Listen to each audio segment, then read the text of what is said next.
2022년 5월 18일 수요일 예배 시작하도록 하겠습니다. 오늘은 시편 15편 말씀을 함께 읽도록 하겠습니다. 제가 읽겠습니다. 주님, 누가 주님의 장막에서 살 수 있겠습니까? 누가 주님의 거룩한 산에 머무를 수 있겠습니까? 깨끗한 삶을 사는 사람, 정의를 실천하는 사람, 마음으로 진실을 말하는 사람, 혀를 놀려 남의 허물을 들추지 않는 사람, 친구에게 해를 끼치지 않는 사람, 이웃을 모욕하지 않는 사람, 하나님을 업신여기는 자를 경멸하고 주님을 두려워하는 사람을 존경하는 사람입니다. 맹세한 것은 해가 되더라도 깨뜨리지 않고 지키는 사람입니다. 높은 이자를 받으려고 돈을 꾸어주지 않으며 무죄한 사람을 해칠세라 뇌물을 받지 않는 사람입니다. 이러한 사람은 영원히 흔들리지 않을 것입니다. 아멘.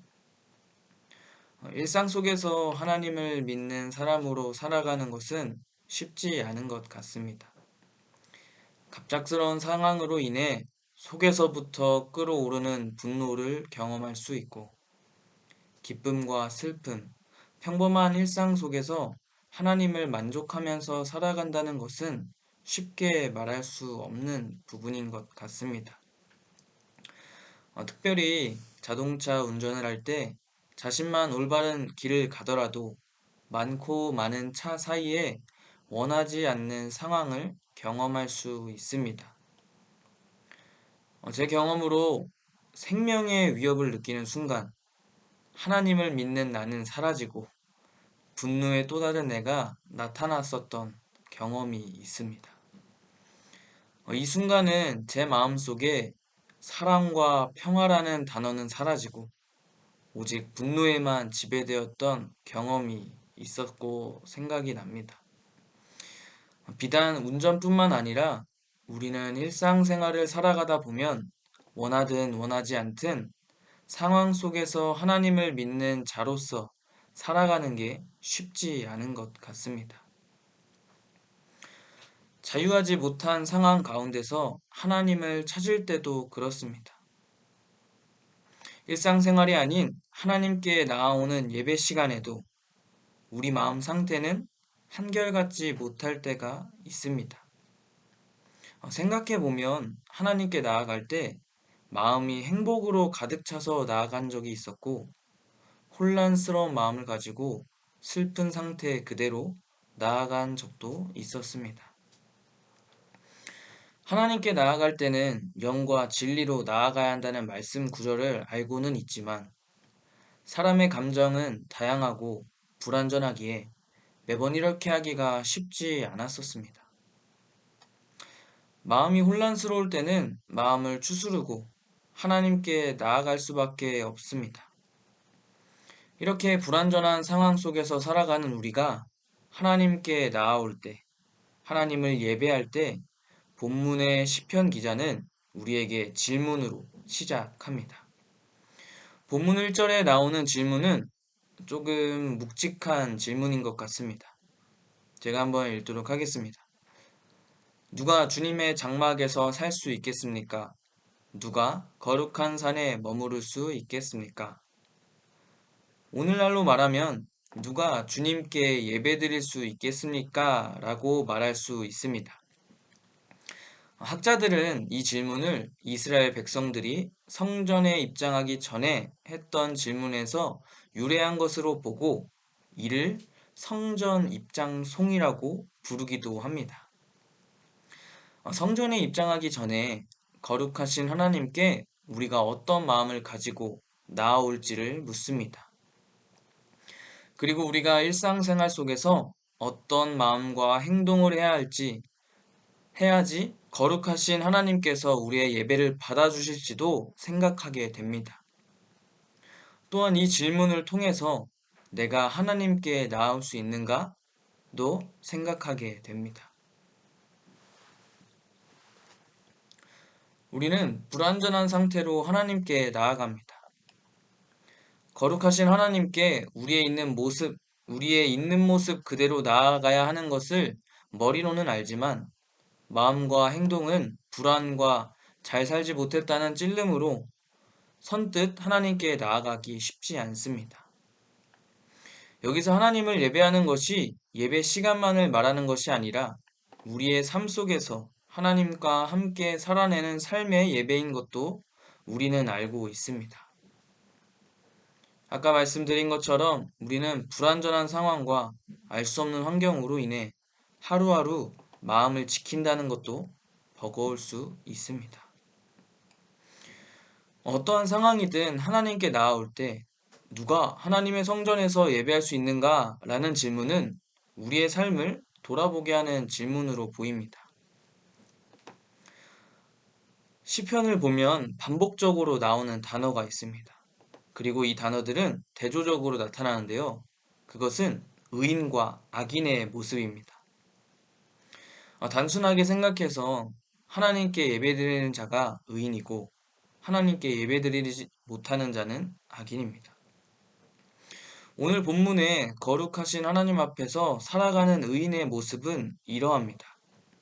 깨끗한 삶을 사는 사람, 정의를 실천하는 사람, 마음으로 진실을 말하려는 사람, 남의 허물을 들추지 않는 사람, 친구에게 해를 끼치지 않는 사람, 이웃을 모욕하지 않는 사람, 주님을 두려워하는 자를 존경하는 사람, 맹세한 것은 해가 되더라도 깨뜨리지 않고 지키는 사람, 무죄한 사람을 해칠세라 뇌물을 받지 않는 사람이라고 성경에 나옵니다. 방금 제가 말씀드린 구절은 2절에서 5절 말씀인데요. 시간을 내셔서 한 번 더 읽어보시길 바랍니다. 하나님께 나아올 수 있는 자를 설명하는 구절들이 자세히 보면 전부 사람의 마음과 생각, 그리고 행동에 초점이 맞추어져 있습니다. 가끔 믿음과 행함을 구분하시는 분들이 계십니다. 믿음이 중요한 것은 모두가 압니다. 하지만 믿음만 중요시 여기고 행함은 무시하면 안 됩니다. 믿음만큼이나 행함도 굉장히 중요하다는 것을 우리 모두가 기억하길 바랍니다. 결론적으로 의인으로 살아가는 사람은 이웃에 대한 선행까지 연결된다는 것이 성경에 나타납니다.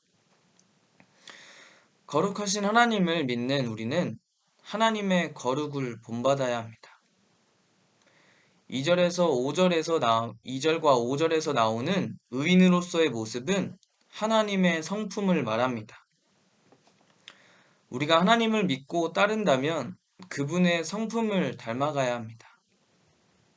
이 성품은 성경 곳곳에 나타납니다. 아까 의인의 기준으로 말씀드렸던 것들이 하나님의 성품과 같습니다. 하나님은 정의를 실천하시고 마음으로 진실을 말씀하시고 깨끗한 분이십니다. 하나님은 맹세한 것을 절대로 깨뜨리지 않으시고 지키시는 분이십니다. 그리고 우리가 믿는 하나님은 영원히 흔들리지 않으시는 분이십니다. 하나님의 맹세는 태초부터 지금까지 동일합니다. 사랑의 하나님으로 오셔서 예수님을 이 땅에 보내주셨습니다. 그 사랑을 계속해서 이어가신 예수님은 어느 누구도 줄 수 없는 평화를 우리에게 주십니다. 예수님의 사랑의 약속은 자신의 생명까지 내어주는 사랑으로 보여주십니다. 그리고 이 부활하신 예수님께서 다시 오실 때는 구원자로 오시는 것이 아니라 심판하러 오시는 분임을 명확하게 말씀하시고 우리에게 약속하십니다. 태초부터 지금까지 앞으로 약속하신 것들을 하나도 빠짐없이 하나님은 계속해서 지켜주시는 분이십니다. 시편 15편은 성전 입장 송으로도 사용된다고 말씀드렸습니다. 하나님의 성막에 거할 수 있는가를 질문함과 동시에 우리는 왜 하나님을 예배하려고 하는지 생각해 보시면 좋겠습니다. 우리는 예배를 통해서 우리의 정체성을 찾게 됩니다. 우리의 정체성을 하나님의 자녀로 맞춘다면 하나님의 자녀로서 우리는 하나님을 닮아야 합니다. 불완전한 상황과 환경을 경험하고 있는 우리지만 하나님께 예배함을 통해 우리는 상황과 환경을 뛰어넘는 회복을 경험합니다. 회복을 경험한 이후에 하나님의 자녀로서 순종하고 다시 한번 우리는 믿음의 결단을 합니다. 아까 말씀드린 이 순종의 기준은 말씀의 기준을 따릅니다.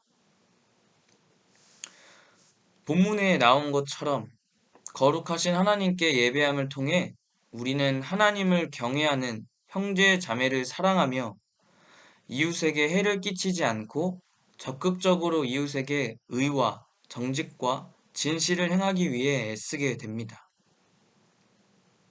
그리고 우리는 말로 상처를 주거나 모욕하지 않고 남에 대한 거짓말을 퍼뜨리지 않으며 자신의 이익을 위해 약자들을 억울하게 하는 일에 가담하지 않게 된다는 것입니다.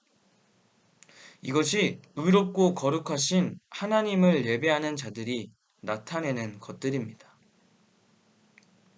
계속해서 말하지만 그럼에도 우리는 불완전한 자들입니다. 우리가 거룩하신 하나님께 순종하고 결단했다 하더라도 눈 깜박하면 다시 죄를 짓게 됩니다. 하나님께 온전히 나아가는 것보다 현재 느끼는 감정에, 현재 힘든 그 상황에 더 마음을 쏟고 실수를 반복합니다. 우리는 실수하고 넘어지더라도 우리가 믿는 하나님께 우리에게 주어진 환경에서 최선을 다하며 하나님을 바라보며 신뢰해야 합니다.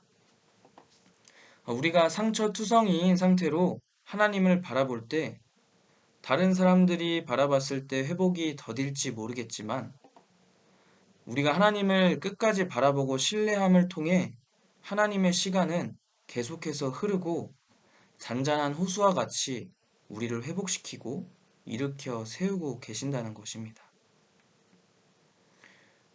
1절에서 누가 하나님의 장막에서 살고 머무를 수 있는지 물었다면 마지막 5절에 나오는 의인들은 영원히 흔들리지 않을 것이라고 최종적인 답을 주고 있습니다. 영원히 흔들리지 않는 분이 우리와 함께 계십니다. 우리가 넘어지고 쓰러지더라도 다시 일으켜 주시는 분이 우리가 믿는 하나님입니다. 하나님께 날마다 예배하시길 소망합니다. 우리는 하나님의 성품을 담기 위해서 우리가 어떠한 행동을 하더라도 이러한 마음을 갖고 행동하면 좋을 것 같아서 말씀을 맺기 전에 책의 한 구절을 읽고 마치려고 합니다. 김미라 저자의 위로라는 책의 부분입니다. 제가 한번 읽도록 하겠습니다. 수도원의 활기가 사라지자 수도원장이 깊은 시름에 잠겼습니다. 고민 끝에 위대한 스승을 찾아가 물었습니다. 우리 수도원이 이렇게 맥이 없어진 이유가 죄 때문입니까? 위대한 스승이 답했습니다. 그것은 죄 때문이 아니라 우리의 무지의 죄 때문이다. 그리고 너희가 모르는 사실이 하나 있다. 수도원에 변장한 예수님이 계신다는 사실이다. 그걸 모르는 무지의 죄 때문이다. 라는 답변을 듣는 수도원장은 생각했습니다. 우리 중 누가 변장하고 계신 예수님일까? 회계를 담당하는 수도사? 주방을 맡은 수도사? 아니야. 그들은 문제가 많은 사람인데. 아니야. 어쩌면 예수님께서 결함이 있는 그들로 변장한 것일지도 몰라. 이 말을 들은 수도사들도 어느새 서로를 만날 때마다 자기가 만나고 또 이야기하는 그 모든 사람에게 저분이 변장하고 계신 예수님일지도 모른다고 생각하게 되었습니다. 수도사들이 서로를 존중하게 되고 마치 예수님을 대하듯 서로를 대했습니다. 수도원의 분위기는 달라졌습니다. 경건한 분위기가 회복되고 다시 부흥하게 되었습니다. 여기까지가 김미라 저자의 위로라는 책의 부분입니다. 이 부분을 읽으면서 오늘 시편 기자가 말한 하나님을 믿는 사람이 하나님께 예배 드릴 때 마음과 행동, 그리고 생각하는 그 모든 것이 결론적으로 선행에 이르게 된다고 합니다. 우리가 만나는 그 한 사람 한 사람이 어느 곳에 있는지는 모르겠지만 우리가 믿고 따르는 예수님을 대하듯이 우리가 그 모든 사람들을 만나는 모든 사람들을 예수님께 대하듯 하면 좋을 것 같아서 이 부분을 한번 읽어 보았습니다. 우리가 어디에 있든 예수님께 행동하듯 한다면 우리의 마음과 행동이 사랑으로 가득할 것 같습니다. 사람들은 모르겠지만 우리의 선행과 헌신을 통해 하나님을 드러내는 삶을 살기를 바랍니다. 찬양 중에 이러한 가사가 있죠. 주님이 찾으시는 그 한 사람, 그 예배자가 바로 저와 여러분 되기를 바랍니다. 함께 기도하겠습니다. 누가 주님께 예배할 수 있겠습니까? 주님, 우리를 불쌍히 여기셔서 예배와 말씀을 통해 힘을 얻게 해주심에 감사합니다. 우리가 주님의 말씀에 순종하고 믿고 따를 때 누구를 만나든 어디에 있든 하나님께 행동하는 모든 시간 되도록 허락해 주시옵소서. 특별히 영원히 흔들리지 않는 하나님을 신뢰하며 나아갈 때 용기와 사랑도 허락해 주시옵소서. 감사드리며 예수님의 이름으로 기도드립니다. 아멘.